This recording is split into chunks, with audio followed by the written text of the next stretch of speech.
Berita Indonesia menginformasikan, Menpan RB Abdullah Azwar Anas mengungkapkan fakta mengejutkan tentang data honorer daerah.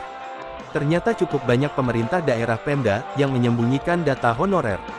Seolah-olah tidak punya honorer, tetapi begitu pendataan non-ASN, nama-namanya diajukan sehingga angkanya membeludak. Ini Pemda memang suka menyembunyikan data honorer. Begitu ada program pendataan non-ASN, tiba-tiba honorernya muncul, tutur Menpan RB Azwar Anas, Kamis tanggal 1 Desember tahun 2022. Itu sebabnya mantan Bupati Banyuwangi ini terkaget-kaget melihat hasil pendataan non-ASN.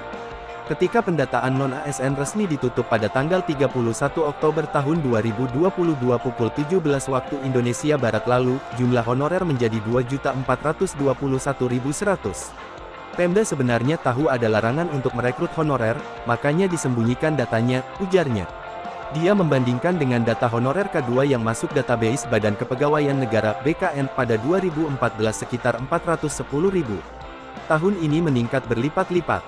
Dalam rapat kerja Komisi 2 DPR RI pada Senin, tanggal 21 November tahun 2022 lalu, Kemenpan RB dan BKN mengungkapkan hasil pendataan non-ASN.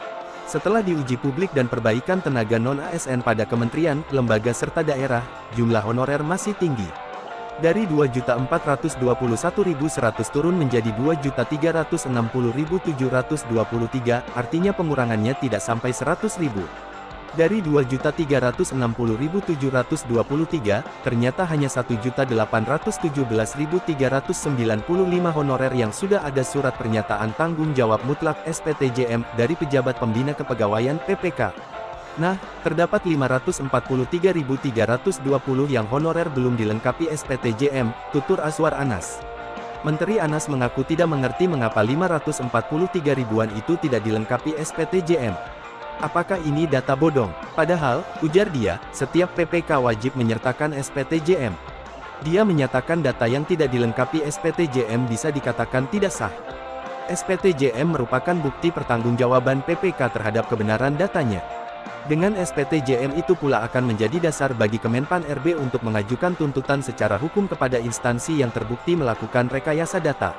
Keberadaan data 543.320 honorer yang tidak disertai SPTJM itu, kata pelaksana tugas Kepala BKN Bima Haria Wibisana, menjadi warning bagi pemerintah bahwa data yang disodorkan instansi harus diverifikasi validasi kembali.